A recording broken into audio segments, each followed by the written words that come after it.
Assalamualaikum warahmatullahi wabarakatuh. Nama saya Muhammad Irfan.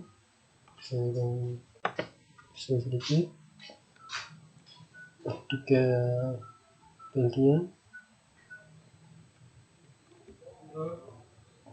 yang berjudul di sini dalam tulisan bahasa Inggris saya akan menerjemahkan dalam bahasa Indonesia. Research artikel judul Text Indonesia, research article in Scopus, dan itu teks Indonesia itu pajak di Indonesia. Saya menjelaskan dengan cara bahasa Indonesia. Yang pertama itu aktivitas pengampunan pajak di Indonesia. Gambarannya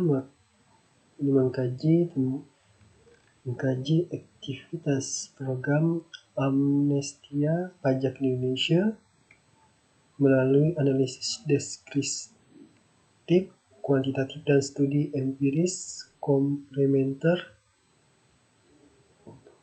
Dan studi empiris komplementer ditemukan bahwa amnestia meningkatkan basis pajak dan penerimaan dalam jangka pendek dan berdampak positif terhadap kepatuhan pajak.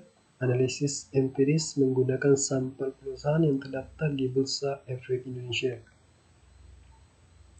Dan analisis ini menggunakan regresi data panel. Hasilnya mungkin memiliki potensi generalisasi yang terbatas dan memerlukan penelitian lebih lanjut tentang efek jangka panjang dan pengampunan pajak. Tetapi penelitian ini membantu Direktorat Jenderal Pajak mengevaluasi kebijakan pengampunan pajak. Referensinya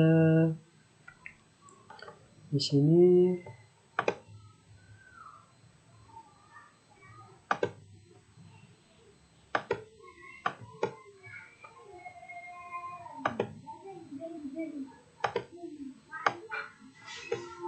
Referensinya Wijaya, Arsuryani, dan Tarmuzi terhadap analisis aktivitas pengampunan pajak di Indonesia.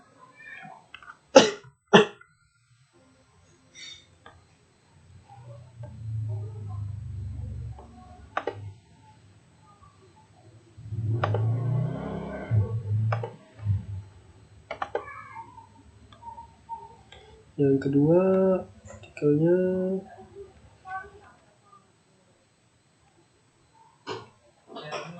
pengajuan pajak badan berbasis XBRL di Indonesia. Abstraknya XBRL ini singkatan dari Extensible Business Reporting Language, adalah teknologi informasi baru yang signifikan untuk komunikasi elektronik, data, bisnis, dan keuangan. XBRL telah diterapkan oleh Bank Sentral Indonesia dan Bursa Efek Indonesia, tetapi belum diadopsi oleh Otoritas Pajak Indonesia karena tidak ada pertukaran data di antara regulator. Hal itu dapat mengakibatkan informasi keuangan yang tidak konsisten di antara otoritas ini. Namun sebelum mempromosikan pembagian G23 ini, otoritas pajak harus mengadopsi XBRL terlebih dahulu, dan ini mengusulkan taksonomi yang dapat digunakan dalam adopsi XBRL sebagai penilaian terapan. Makalah ini mengkaji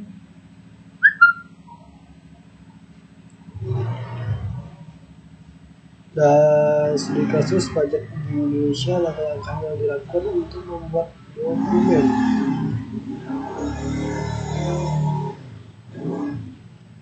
kembali antara, dan referensinya Sadewa.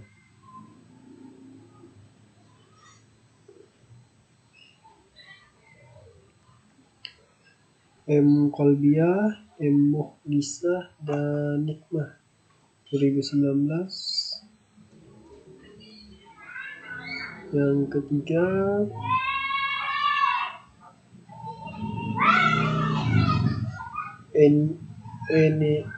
insentif pajak industri perminyakan dan implikasi kebijakan energi, perbandingan antara Australia, Malaysia, Papua, Indonesia, dan Papua Nugini.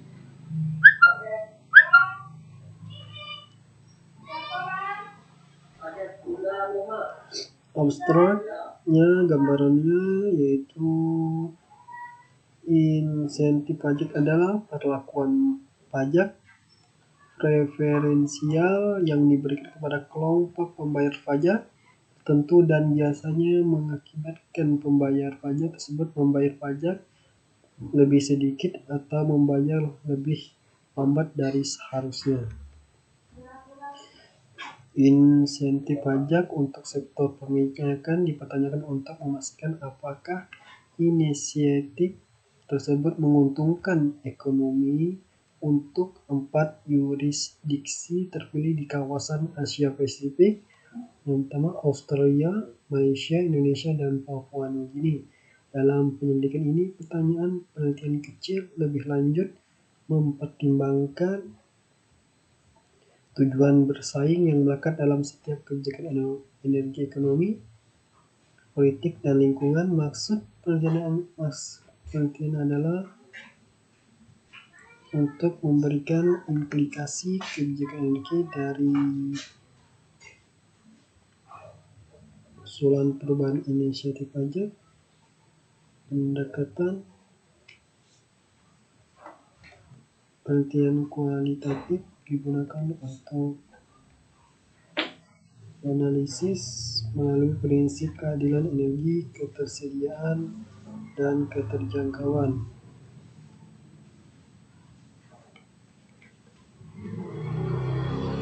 Dan referensinya KRA, inisiatif pajak industri peninggalan bumi, dan implementasi kebijakan energi perbandingan antara Australia, Malaysia, Indonesia, dan Papua Nugini.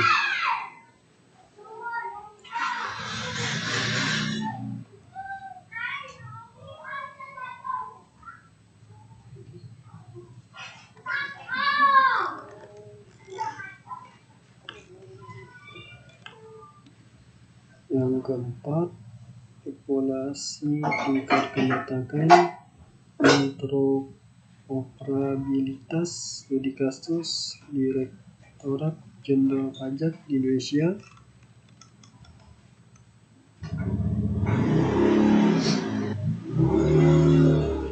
Abstraknya, sebagian besar proyek e-government menghadapi masalah dalam integrasi dengan layanan eksternal sehingga ada kurangnya kolaborasi dan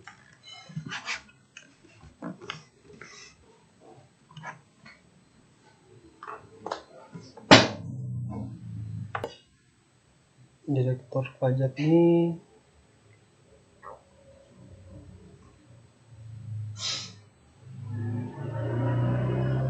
dia pertukarannya yaitu Direktur Jenderal Pajak. Sebagian besar government menghadapi masalah dalam integrasi dengan layanan eksternal sehingga ada kurangnya kolaborasi pertukaran informasi di antara layanan elektronik publik yang berbeda. Direktur Jenderal Pajak telah banyak mengembangkan layanan elektronik, namun hingga saat ini tingkat kematangan interoperabilitas layanan tersebut belum pernah dinilai. IMF adalah suatu metodologi untuk mendapatkan wawasan dan mengevaluasi maturitas interoperabilitas pelayanan publik berdasarkan sekumpulan atribut dan tahapan maturasi yang telah ditentukan. Referensinya di sini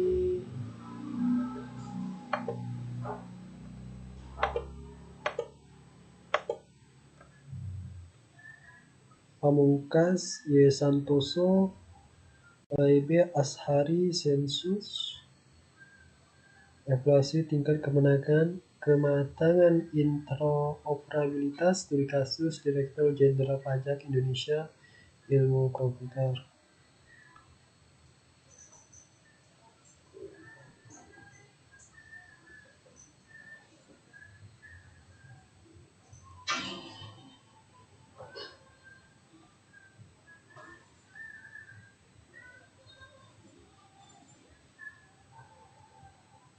Yang kelima, penerapan pembiayaan kesehatan di Indonesia, analisis insiden pembiayaan 5 tahun 2015-2019.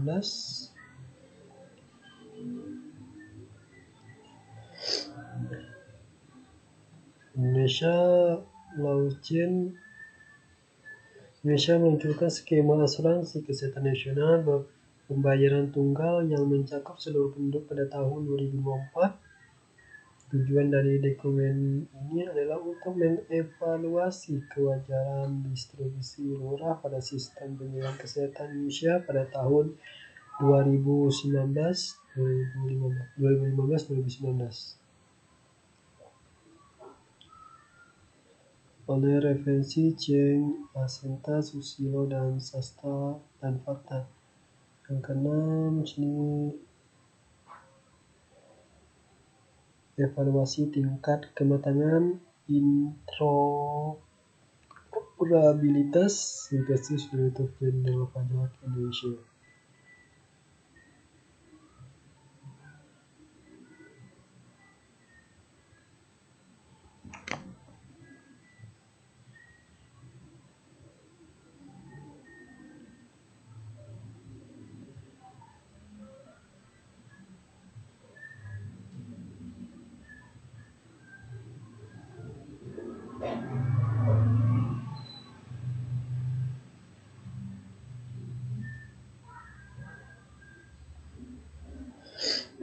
Mengeksplorasi kegagalan kebijakan energi Indonesia melalui kerangka JOS of Past Review, dan gambarannya pandemi COVID-19, pandemi feeling, dan global energi.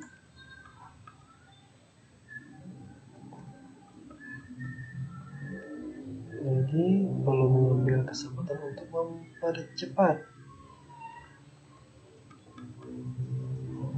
mempercepat proses ini, maka ini mengkaji kegagalan kebijakan subsidi energi Indonesia menggunakan kerangka JUST yang dikembangkan oleh Evcon dan Mikau di 2018 dan tindakan Indonesia untuk menyampaikan pandangan yang berbeda tentang mengapa kebijakan subsidi energi telah menghambat pergeseran Indonesia, terutama berfokus pada perlunya reformasi kebijakan yang mendesak untuk mempercepat pergeseran energi.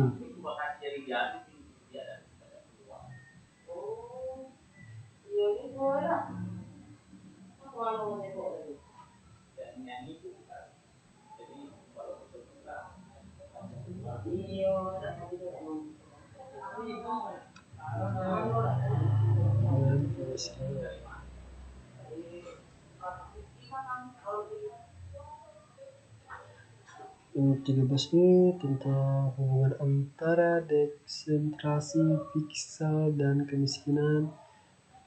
Bukit dari Indonesia, gambarannya yaitu memperjelas hubungan antara desentralisasi dan kemiskinan melalui estimasi data panel menggunakan data tingkat lokal Indonesia dan 2001 hingga 2018. Yang 15 tentang inisiatif non-moneter untuk pencegahan tembakau di kalangan pemuda Indonesia. Gambar ini memberikan bukti aktivitas program berhasil sekolah menggunakan hukuman non-moneter dan pengawasan rutin untuk mencegah perilaku berbahaya di Indonesia. Dalam eksperimen lapangan, siswa harus mendatangi janji untuk berhenti merokok dan janji supaya bahwa orang tua akan memantau anak mereka untuk menguji inisiatif beberapa sekolah yang bersaing satu sama lain untuk tingkat pantangan tembakau. Di 33 ini tentang bisnis and institutional development, yaitu tentang penentuan bisnis dan institusional dan dari tarif pajak efektif di negara berkembang.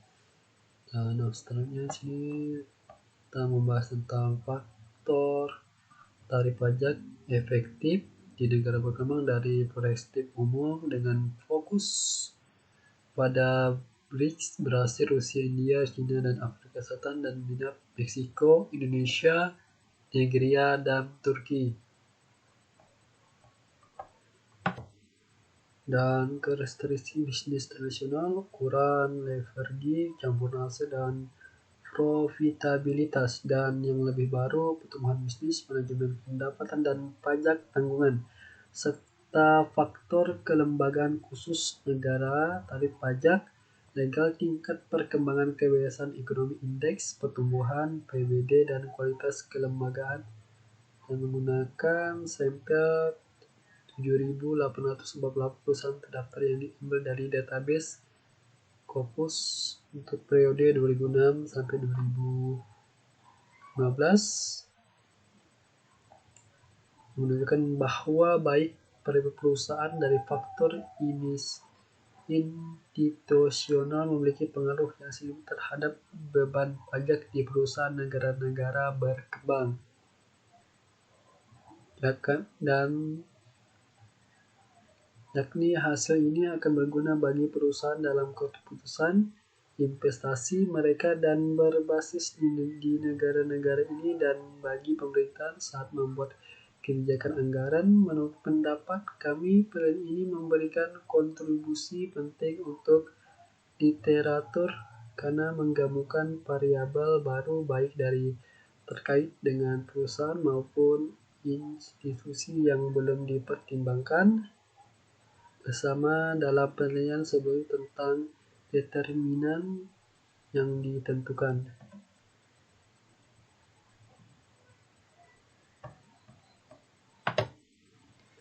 Dan yang artikel 36 ini tentang kepuasan hidup dan moral pajak, peran kepercayaan pada pemerintah, dan orientasi budaya. Dan abstrak di sini tentang pajak sangat penting agar pemerintahan dapat berfungsi dengan baik karena pajak mendanai layanan publik,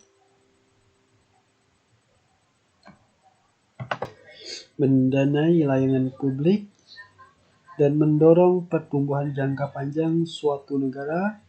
Dan etika pajak adalah sikap positif terhadap perpajakan yang dibentuk oleh motivasi ekstrinsik dan intrinsik, termasuk banyak faktor psikologis, namun faktor-faktor ini tidak sepenuhnya jelas. Dan pemahaman yang lebih baik tentang apa yang mendorong semangat pajak dapat membantu pemerintahan dalam merancang dan mengelola kebijakan pajak. Dalam artikel ini, kami menguji hipotesis bahwa kepuasan hidup adalah salah satu aspek psikologis yang mempengaruhi moral pajak. Menggunakan data longitudinal dari survei nilai dunia, kami menunjukkan bahwa orang yang lebih puas dengan hidupnya memiliki moral pajak yang lebih tinggi. Kami juga memberikan bukti tentang peran kepercayaan pada pemerintah dan otoritas budaya masyarakat dalam bentuk hubungan antara kepuasan hidup dan etika pajak. Hasil kami mendukung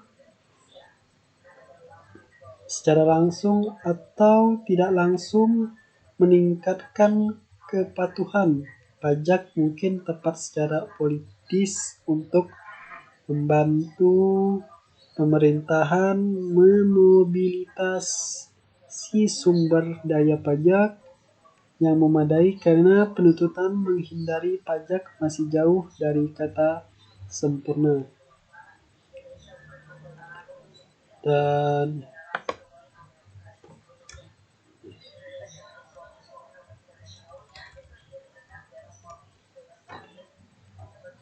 Dan referensinya oleh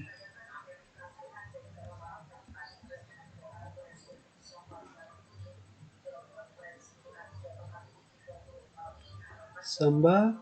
Mungkin itu saja. Misalkan, mohon maaf kalau ada kekurangan atau kesalahan. Mohon dimaafkan. Wabillahi taufiq hidayah. Wassalamualaikum warahmatullahi